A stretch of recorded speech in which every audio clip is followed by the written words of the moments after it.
The night came in thin and hard, a ribbon of cold pulling across the prairie and slipping through every seam of the McAllen cabin. Ada counted each gust by how the window shook against its latch, the small sound like a tooth chattering. Somewhere out there beyond the cottonwoods and the empty corral, a horse snorted and stamped. The animal's breath rose in pale ghosts that the moon kept trying and failing to hold. Her father sat at the table with his hat in both hands, turning it as if he could wring out a different story from the one he had lived. He had once been the kind of man neighbors leaned toward in a storm. Now the storm lived inside him. A lantern burned low between them, its light making canyons of his face. "You hear it," he said. The horse Ada answered, "and the man who owns it." "I hoped he would not come tonight," her father said, though hope was only the last plank he stood on when the rest had floated away. The man's name was Jonas Hargreave, and he used money like wire. It could hold a man, it could shape him, it could cut him clean through. He owned paper that said he owned other things, and he wore that kind of paper inside his smile. When he rode up and swung off his saddle, Ada felt the cabin grow smaller around him, as if wood feared iron. He did not knock, he never knocked. He let the night follow him in and shut it outside only after it had seen enough. "Evening," he said, and when her father stood, Ada saw the hat twist harder in his hands. "Jonas," her father said. He did not pretend they were friends. Jonas laid a folded note on the table. The lantern flame licked it and left it alone. "Date is past," he said. "Calves you promised never came. Rain did not come either. Sorry, Sam. I truly am. But land does not tilt for sorrow." Ida could not help looking at the paper. The lines across it seemed like fences, and her father was on the wrong side of everyone. "Give me a month," her father said. "Just one more. I will sell the wagon, the spare tack. I will hire out to the mill." "You said that a month ago," Jonas replied. "The mill took your back and gave you nothing but a cough." His eyes shifted then, and Ada felt them like a draft under a door. He took in the small room, the patch quilt on the bedroll, the shelf with its two chipped cups, and finally the girl sitting straight as a rail, with a calm she did not feel. "How old are you now?" he asked her, like he were asking the weather if it meant to stay. 19, she said, and kept her voice even. "Woman's years," he said. "Old enough to marry, old enough to make a poor man rich if she is placed right." Her father lifted his head then. Something old and stubborn returned to his face. "She is not mine to place," he said. "She is what stands between you and a winter without walls," Jonas said, gentle as syrup. "I have a buyer for your note. A man with a big spread south of the ridge." Eli called her. "He is not unkind. His barns do not fall when the wind tells them to. He lives with ghosts, but they do not break dishes. He could use a wife who knows how to keep a house upright and ride a fence when it sags." "No," her father said, just that one word, small and heavy. Jonas sighed in a way that made the room think he was patient. "Sam, listen. If I call in the paper myself, you lose the ground and the roof. I take the corn that is left and the mule with the hip that clicks. And I do it before the river freezes.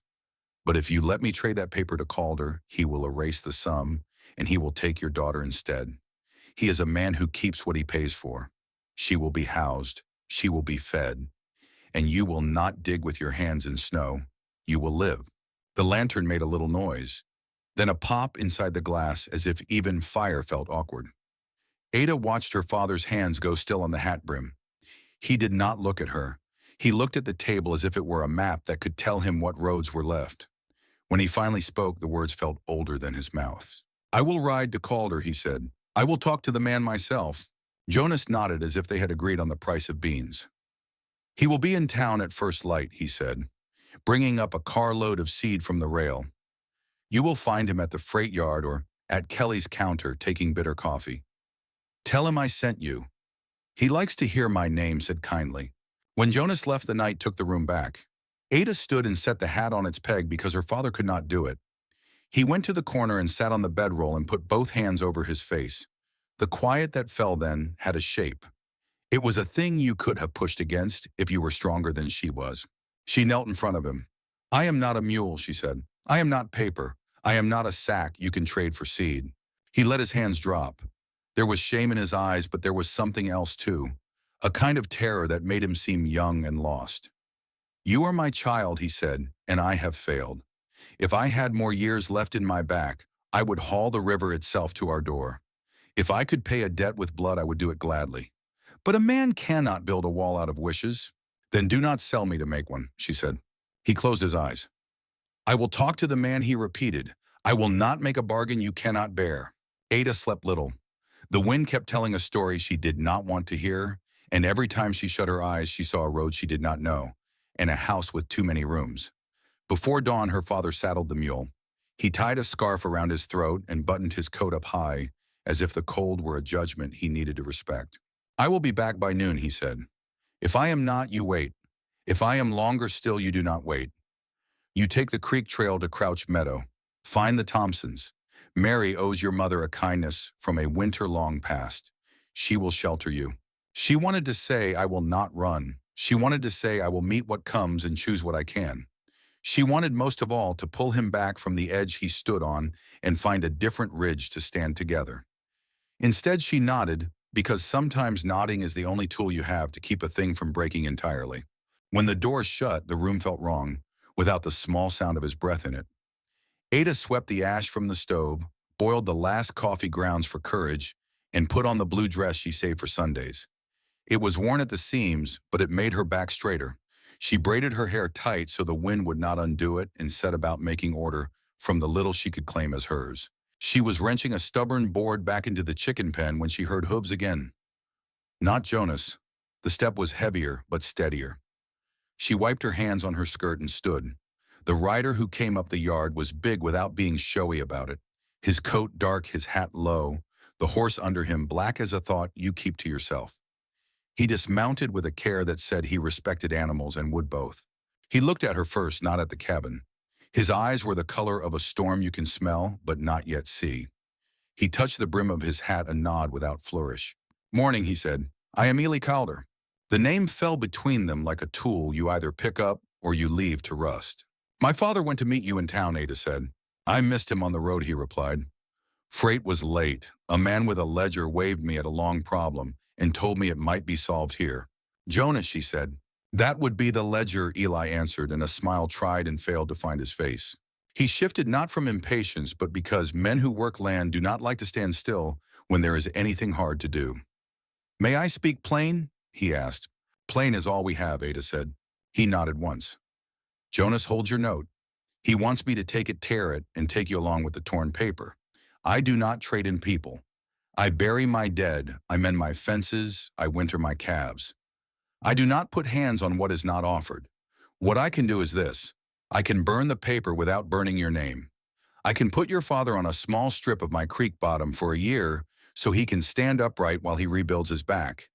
And if after we have all breathed through one winter you find you want a different life, we will speak of it as two that choose, not as one that takes and one that is taken. The wind moved in the cottonwoods like it was trying to be careful. Why, Ada asked. He looked past her a moment at the door, the clean swept stoop, the blue dress on a Tuesday. Because I once loved a woman who believed land could be kind if people treated it that way, he said. She is not here to argue with me when I am hard, so I let her win from time to time when the world tries to make me cruel. Ada felt something lift in her chest and settle again. Not relief, not yet, but a promise that there were more paths than the ones Jonas drew.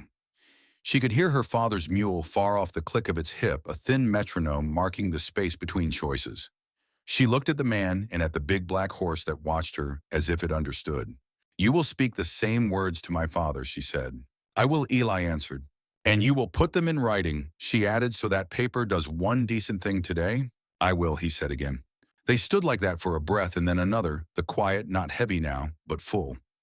Ada stepped back and opened the door. You can wait inside, she said. The stove is small, but it does not judge.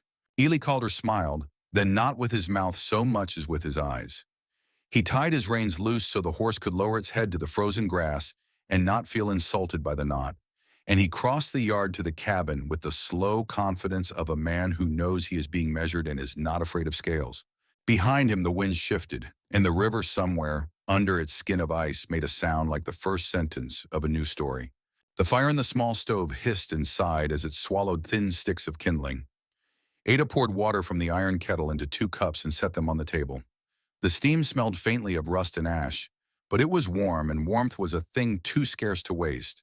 Ely Calder sat with his hat on his knee. His shoulders filled the narrow room in a way that did not threaten, but did remind her how large the world could be when it walked inside a cabin. His eyes traced the walls, the patched chinks, the single shelf with its two chip plates. He took it in without judgment, but without pity either.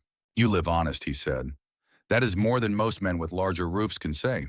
Ada kept her hands wrapped around her cup, letting the heat soak her fingers. "Honest does not buy flowers," she said. "No," Ely answered, "but it buys rest at night."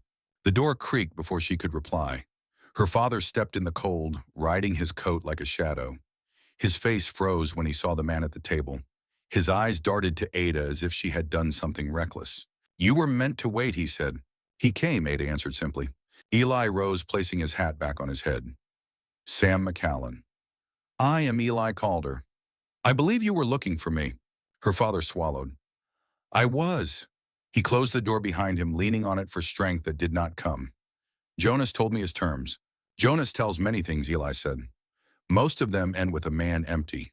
Sam moved to the table, set his hat down, and pressed both palms flat against the wood as if bracing for a blow.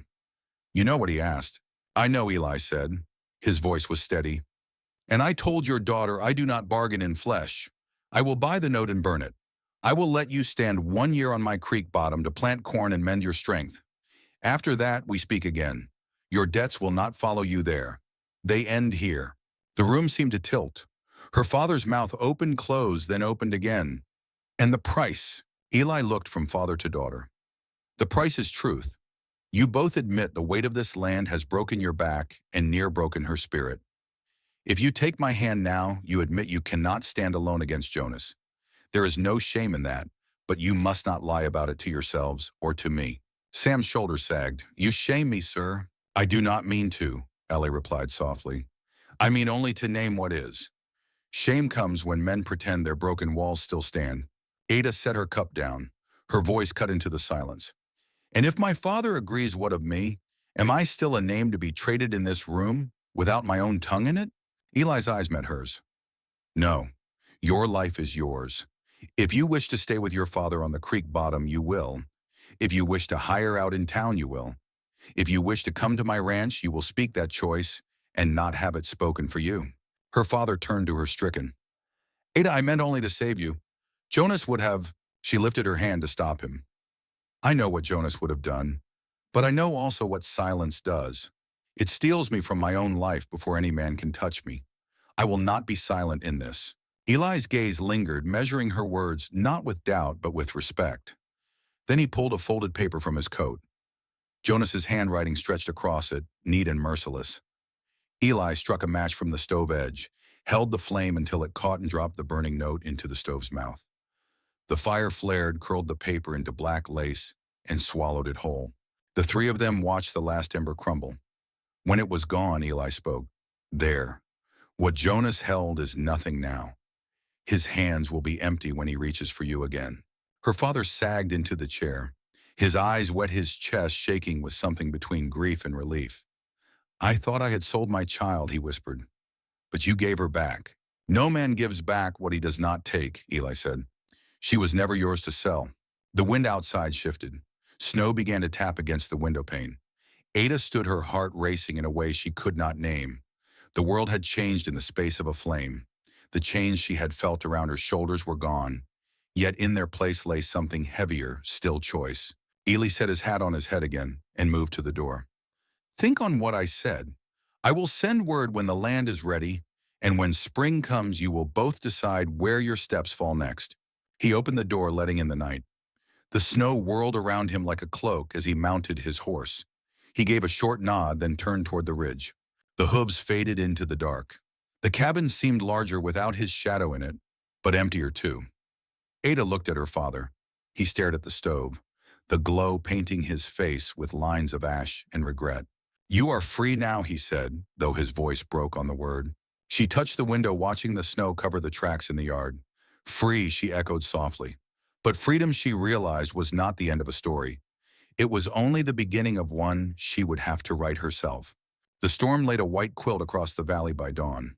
The cabin looked less like a home and more like a stump swallowed by snow. Ada stepped outside with a bucket, her boots sinking deep, the air biting through wool as sharp as knives. The chickens huddled silent in their pen, and the mule shivered under a thin blanket. She worked quickly, fingers stiff, but her mind moved faster still, replaying every word spoken by Eli Calder the night before. Inside, her father dozed in his chair by the stove, the lines in his face deeper now as though the fire had drawn them out like ink on parchment. When he stirred, he muttered apologies to ghosts, her mother's name, and sometimes her own spoken, as if she were a child again. Ada poured water into the tin basin, scrubbing her hands until the sting reminded her she was still here, still able to choose. Freedom was not a gift wrapped in paper. It was raw, unshaped, waiting to be forged. By midday, a knock rattled the door. Not Jonas's heavy fists, not her father's weak taps. This was measured 3 even raps, neither hurried nor timid. She opened it to find Thalia Reed, the widow from Crouch Meadow, cheeks red from the cold shawl heavy with snow. She carried a sack slung over her shoulder. Mary Thompson sent word, the Leah said, stepping in before the wind could argue. Heard talk of Jonas circling your farm again. Figured you could use flour and news. Her father roused, blinking at the visitor. I cannot pay, he began. Thalia waved him off. No one's asking coin. But we all hear things, Sam. And what we hear is that Calder burned your note. Her eyes shifted to Ada. Is it true? Ada nodded slowly. I saw the fire eat it. Thalia's lips pressed into a thin line, part relief, part worry. Then Jonas will come harder. A man like that doesn't lose without making someone bleed. She set the sack on the table, flour dust rising like smoke. Calder's strong, but strong men fall if they stand alone. The town whispers, but whispers don't stop fire. Her words lodged in Ada's chest. She thought of the other farms, the barns already lost to sudden night flames. Fear had been the air they breathed so long it felt natural. Maybe too natural. After Thalia left, her father tried to steady his hands enough to slice bread, but the knife clattered against the crust. We should keep quiet, he said. Don't stir Jonas's wrath more than it's stirred already. Ada looked at the window where snowflakes traced fleeting patterns. Quiet is what chained us. Quiet is what almost gave me away. He lowered his head. I cannot fight him. Then I will, she said. The words surprised even her, but once spoken, they rooted deep. Her father's eyes filled with fear and pride in equal measure. He did not argue, though his silence was heavy. That night, as the wind pressed cold fingers through every crack of the cabin, Ada lay awake listening, not to the storm outside, but to the storm she felt building inside herself. She thought of Eli Calder's steady voice, of Thalia's warning, of Jonas's smirk that haunted her father's dreams. She whispered into the dark more vow than prayer. If fire comes again, it will not be only to destroy. It will be the fire I carry back against him. The wind carried her words into the rafters. And though the snow kept falling, she felt heat spark inside her chest, small but unyielding, a flame that promised change. The snow thinned by the second morning, leaving the valley in a patchwork of white and brown. Ada hitched the mule to the small sled and told her father she would ride into town for salt and lamp oil. He wanted to argue, but his cough stole the strength from his words. In the end, he only pressed her hand and whispered, Keep your eyes open. The road was rutted, frozen, hard as stone. The mule's breath smoked steady before her, a rhythm that matched the pulse in her chest. Each mile closer to town pulled the memory of Jonas sharper, his voice like a thorn that refused to heal. When she reached the main street, the place seemed quieter than usual. Shutters' half-closed doors opened only a crack before shutting quick. The cold alone could not explain it. Fear hung heavier than frost. At the general store, she found Thalia again, bent over a barrel of beans. The widow looked up surprised. You came, she said. We need supplies, Ada replied, setting her list on the counter. Mr. Kelly, the storekeep, glanced at her. Then at the window. His hands twitched as he filled her order. Jonas was here at dawn, he muttered. Asked who'd been talking with Calder. Asked if I'd seen him ride this way. Ada felt her throat tighten. And what did you say? Kelly's eyes darted. What could I say? The man carries paper on half this town. He could take my roof with a word. Thalia straightened, fire flashing in her eyes. And so long as we all bow, he will, one by one. She turned to Ada. You tell Calder we cannot keep hiding. If he means to stand, we must stand with him. Ada's heart raced. He told me the same. But people fear Jonas more than they trust their own strength. Then they need to see someone who isn't afraid. Thalia set her gaze steady on her. Someone who shows it's possible. The words burned like coals under Ada's ribs. She left the store with the sled heavier than before. Not from salt or oil, but from the weight of a new duty pressing on her shoulders. As she stepped onto the street, a figure leaned against the post outside the saloon. Jonas Reeve, his black coat dusted with snow, his hat tipped low, his grin sharp as broken glass. He didn't move toward her. Didn't need to. He only tipped his hat, slow eyes never leaving hers. The gesture was casual, mocking, and it froze her more than any winter wind could. The mule stamped nervously. Ada forced her legs forward, each step stiff but steady, the sled creaking behind her. She would not let him see her flinch. When she turned the corner, her breath broke free, ragged in her chest.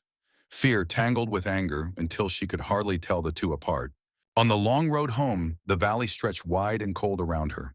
She remembered Talia's words, the faces in town, the silence of people who had lost too much already.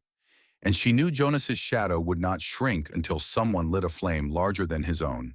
The question pressed against her ribs like a blade: would Eli Calder light it, or would she? When she returned to the cabin, evening had already bent the light low across the plains. Her father sat by the stove, the cough tearing at him until his shoulders shook. She set the supplies down and knelt beside him, placing a hand on his arm. He forced a smile, thin and tired. "You saw him, didn't you?" he rasped. Ada hesitated, then nodded. Outside the saloon, he didn't speak. He didn't have to. Her father's gaze dropped to the floorboards. "Jonas is like frost. He waits creeping until the roots are dead and the field is his. Then we burn the frost away," she said, sharper than she meant. He looked at her, startled by the steel in her voice. "Girl fire eats what it touches. It does not ask what deserves to stay. Then we choose where to light it," Ada replied. Later, when her father slept, she wrapped a shawl around her shoulders and stepped into the yard. The sky spread endless, heavy with stars. Her breath drifted white, vanishing before it could rise high. Across the distance, she saw the glow of lanterns moving slow along the ridge. Riders, the shape of men against the snow. Her heart thudded. Not Jonas's men these rode with steadier purpose. She knew the black stallion at once. Eli Calder. She waited at the gate as they approached. Eli dismounted, his coat brushing snow from the rail. Two other ranch hands stayed behind him, quiet as stone. "We've heard," he said without greeting. Jonas presses harder. Barns lost, cattle driven off in the dark. Folk are ready to break, but too scared to bend the silence. Ada's fist clenched inside her shawl. "They'll never speak if someone doesn't show them how." Eli studied her face, his eyes shadowed by the lantern. "You want to be that someone." "I don't want to," she said. "I need to. My father cannot. Thalia cannot alone. You stand tall, but they look at me and see a girl who should be broken already. If I am not, maybe it will give them courage." The rancher's jaw tightened. He looked past her at the cabin window where her father's weak glow flickered. "Jonas will use you. He will make you target before he makes you symbol." "He already has," Ada whispered. "Every time he looks at me like I'm a coin in his pocket." She lifted her chin. "I won't wait for him to spend me." The wind shifted cold against both of them. Eli exhaled a long breath that clouded and vanished. "You're braver than most men I've known. But bravery without caution is just another word for grave." "Then teach me caution," she said. "Teach me how to stand and not be swallowed." He was silent for a long moment. Behind them, the horses stamped, restless. Finally, Eli gave a single nod. "Tomorrow at my ranch. Come. If you are to stand in this, you must know what it means to carry weight. Not just words, but survival." Ada felt her chest tighten, half fear, half relief. She nodded back. As he mounted, his eyes lingered on her one last time. "Be ready," he said. "The valley does not wait." They rode off into the night lanterns, bobbing until the ridge swallowed them whole. Ada stood alone under the stars, her shawl heavy with frost. The silence pressed in, but beneath it something new hummed steady. Not just fear, not just anger. Resolve, bright as the ember of a fire waiting to rise.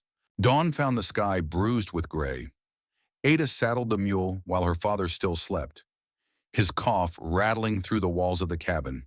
She left him a note on the table, though she knew he might never forgive her for going. Some choices, she told herself, were not meant for forgiveness.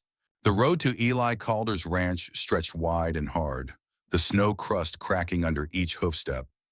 By the time she reached the valley, the sun had broken through sharp light, scattering off drifts until her eyes watered. Eli met her at the paddock. His coat was heavy wool, his breath steady in the cold. Beside him stood a chestnut mare with a white blaze down her nose. The horse shifted restless but watchful. Orchid, Ely said, running a gloved hand down the mare's neck. She belonged to my wife.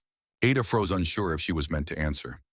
Eli's face did not soften, but his hand lingered with quiet gentleness. She needs a rider, he said, and you need a way to stand taller than Jonas's shadow. Learn her, and you'll learn yourself. The saddle was high, the leather stiff. Ada fumbled as she tried to mount her skirt, catching her hands too tight on the reins. The horse stamped, sensing her fear. Loosen, Eli said calmly. If you grip the world like it means to drown you, it will. Trust her weight. Trust her knowing. She tried again, loosening her hands, breathing deep. Orchid stepped forward, a careful walk that felt at once foreign and familiar, like learning a song she had always known but never sung. The mare's stride quickened. Ada's heart pounded, but she found a rhythm. Wind stung her cheeks, tears rising unbidden. For the first time in months, she felt something other than dread. She felt motion that was hers. Ely kept pace on his black stallion, his eyes fixed ahead. Look where you mean to go, he called, not where you fear to fall.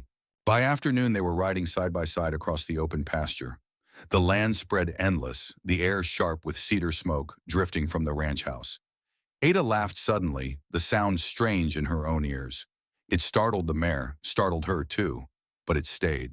Eli turned, and for the first time she saw a hint of something at his mouth. Not quite a smile, but close enough to light a crack in the stone. They stopped at the rise overlooking the ravine. Eli's face hardened. This is where she died, he said quietly. My wife. Orchid tried to stop, but the ground gave way. Ada's hands tightened on the reins, not out of fear, but sorrow. I'm sorry, she whispered. Eli did not look at her. Grief teaches a man silence, sometimes too much of it.